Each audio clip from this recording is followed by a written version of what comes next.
Olá, pessoal! Nesse próximo vídeo vamos falar sobre as metodologias de contação de histórias. Mas primeiro vamos pensar, será que existe diferença entre ler e contar histórias? Qual que é a melhor maneira em ler ou contar? Ler é justamente quando você não foge do que está escrito no livro, você usa o livro e lê a história.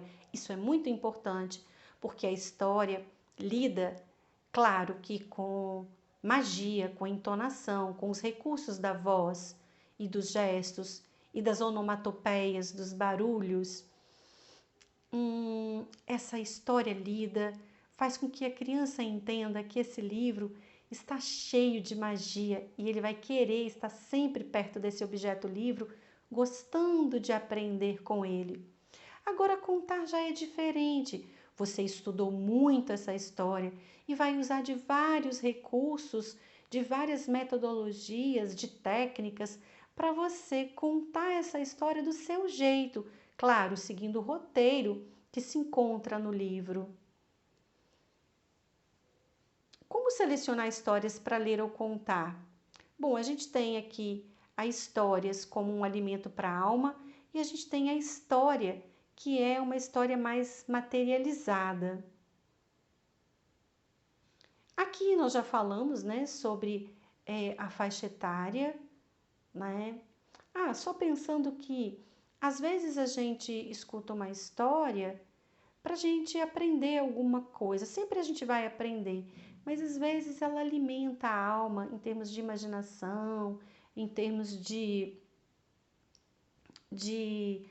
resoluções de problemas. E às vezes é aquela história mesmo, que você vai estudar a história da realidade, né? Que não tem ficção. E aí, quando fala-se em literatura, é importante pensar que a literatura tem a ver com o alimento da alma, é a arte da palavra. Agora, essa história matéria, que vai simplesmente contar como as coisas funcionam, como elas acontecem, a biografia de um autor, isso não é ficção. É claro que gera conhecimento, mas não gera aquela magia no sentido todo da fantasia, né?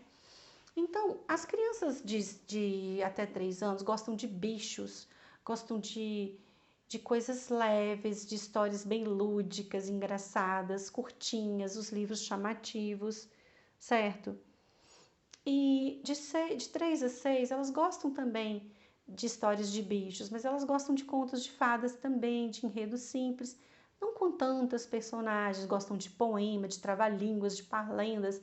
Os bebês também gostam de várias parlendas, histórias cantadas também. E as crianças de 7 anos já gostam mais de histórias mais bem elaboradas, mas um pouco mais complexas, né? Com mais aventuras e que esteja muito relacionada à vida delas, com a família, com os amigos. As de 8 gostam de textos humorísticos, de lendas folclóricas. As de 9 gostam disso tudo, mas também gostam de histórias verídicas e principalmente de histórias de humor. Mas eu acho que o humor cabe em qualquer lugar. As crianças de 10 anos gostam de histórias de viagens, de biografias, de romances, de histórias de heróis. Agora, como que a gente aprende a contar histórias? Vamos dar aqui um passo a passo. Escolha leituras que tenham ligação direta com o sexo, a idade, o ambiente familiar e o nível socioeconômico da clientela. Incentive a criança diariamente contando pequenas histórias sem mesmo ter o livro nas mãos. Todo dia tem que ter história na escola, todos os dias, tanto na educação infantil quanto na escola dos anos iniciais. Vejam que no ano passado eu fui a um congresso nacional de alfabetização na UFMG. E nesse congresso, a Anne-Marie Chartier, que é uma estudiosa sobre leitura, formação de leitores, muito relacionada à leitura com a alfabetização também. Então, ela diz que nos países desenvolvidos, as pessoas, as crianças, elas ficam pelo menos umas 2 horas a 3 por dia, né? Claro que numa educação integral, com atividades relacionadas ao livro. Tem umas que ficam até 6 horas. São atividades diversificadas que envolvem livros e bibliotecas. Então, o que eles estão fazendo, principalmente na educação infantil? Eles estão fazendo com que essa criança fique apaixonada visceralmente pelos livros e pela leitura. Por quê? Porque a leitura, a formação do leitor está completamente relacionada, interligada ao desenvolvimento de uma nação, tanto no aspecto humano quanto no aspecto econômico, em termos de evolução mesmo, em todos os aspectos. Então, outra coisa importante, use de entonação, sem exageros, faça suspense, faça drama, se emocione, se expresse, né? De todas as formas que você puder. Claro que com cuidado, porque se você está trabalhando com um bebê e você mostra muito medo, muito exagero, às vezes num ambiente em que já é de muita violência, a gente tem que tomar cuidado. Então, o bom senso deve estar, né, presente. Deixa a criança também apresentar a sua opinião, enriqueça essa narração com algumas onomatopeias, movimente o corpo, os braços, a mão, tudo sem exagero. Evite cacuetes como aí, então, entenderam, não é? Crie a hora da história. Cante uma música para que as crianças saibam aquele momento, ou fale um verso sobre esse início para que elas entendam esse momento da história. Muita gente fala, na hora da escola, é bom que seja após o recreio para acalmar a criança. Pode ser, pode, mas a história não pode ser só para acalmar. A história, ela deve ser um momento de diversão, de aprendizado, de interação. Então, é bom determinar um horário para esse aluno, né, ouvir a história, mexer com o livro, contar, recontar para o colega, sem forçar. E em casa é importante também a gente fazer as mesmas atividades com as crianças. E, por exemplo, às vezes nas lembrancinhas de aniversários ou Natal, épocas, festividades, vamos presentear as crianças com livros, gente, né? E é importante também que a gente, quando for contar, se a gente não estiver em pé, é bom a gente ficar no nível do olhar das crianças. E quando há alguma palavra nova, por exemplo, você vai falar sobre um tucano, mas a criança nunca viu um tucano. Então, às vezes, você passar uma animação, mostrar a figura de um tucano, falar um pouco sobre ele antes de contar a história é legal, porque aí ela vai ser mais bem aproveitada, né? E preservar a atenção das crianças em que essa história estiver sendo contada, né? Então, não pode ter barulho, pessoas estranhas interrompendo, tudo isso atrapalha. Alguns pontos que eu acho que são muito importantes para a gente realizar antes da gente contar a história. Por exemplo, conversar previamente sobre aquele livro ou aquele tema que vai ser trabalhado, trabalhar a perigrafia do livro, né?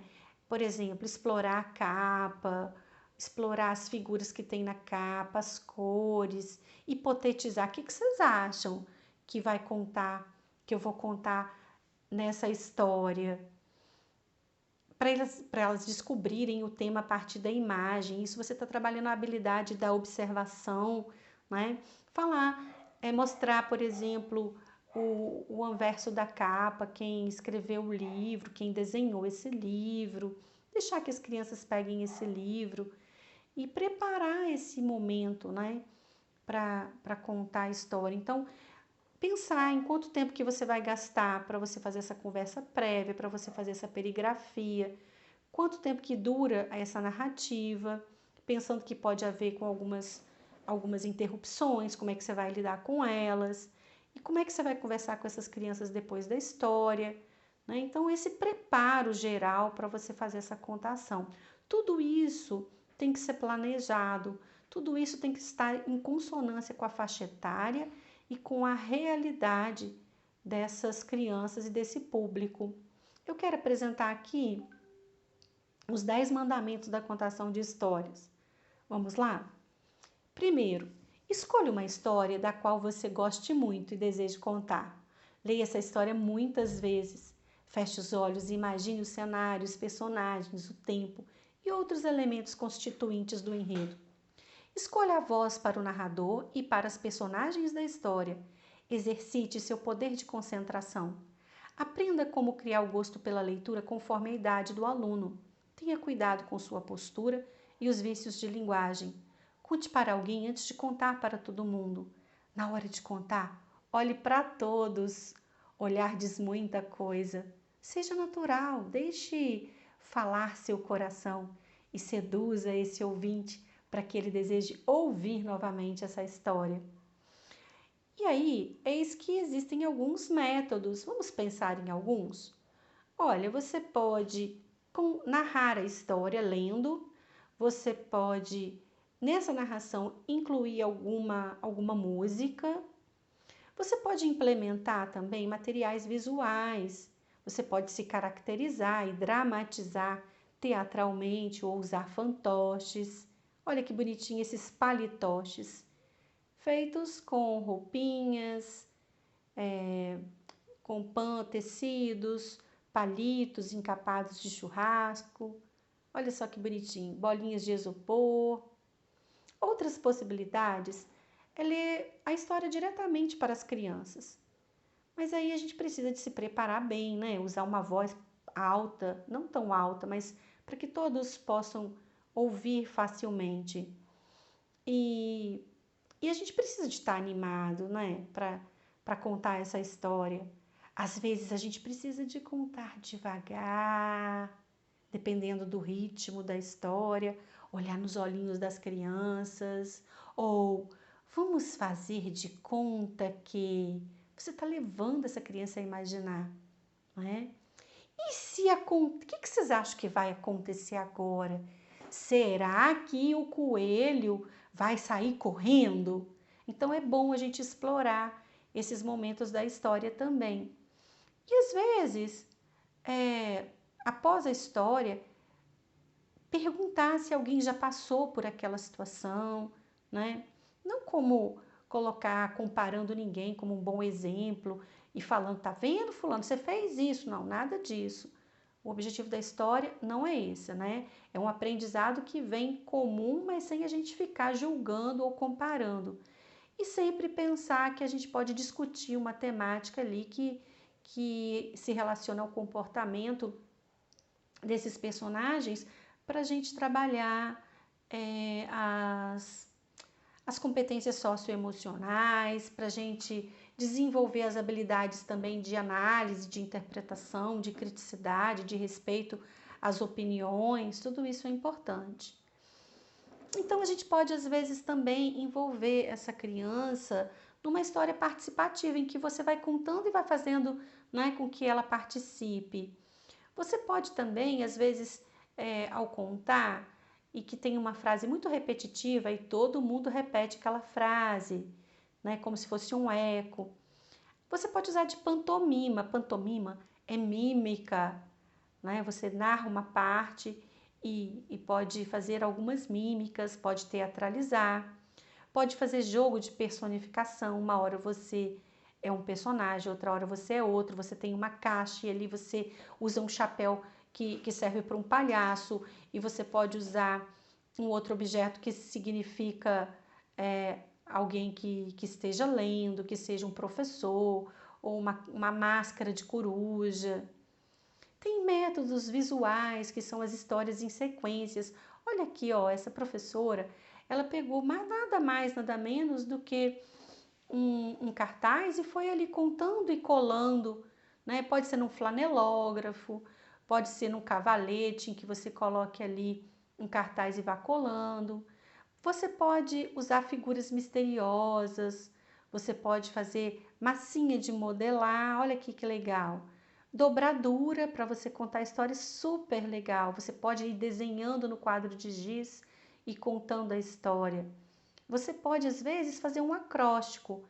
Por exemplo, você fala amor, né? Coloca amor assim na vertical.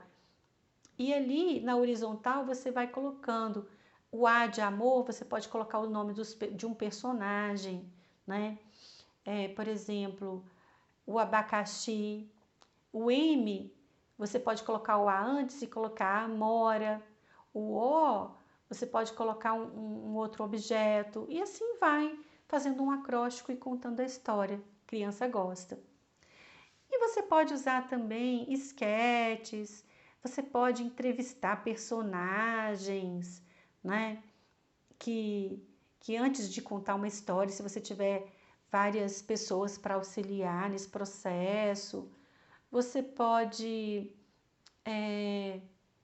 narrar a história normalmente, né? Só lendo. Olha aqui o uso dos dedoches, dos fantoches. Esse aqui de meia é fantástico e na internet tem um monte de ideia para você fazer e criar usando papelão. Os bonecos, como é bom trabalhar com os bonecos. Mas eu sugiro que quando a gente for trabalhar com boneco, a gente use roupa preta, que use geralmente o cabelo preso quando for mulher, ou mesmo homem que tiver um cabelo maior, para que o boneco fique em evidência, né? Então, assim, sabendo que cada boneco tem uma personalidade, uma voz diferente, você pode também conversar com esses bonecos. É isso, gente. Um beijo grande e até mais.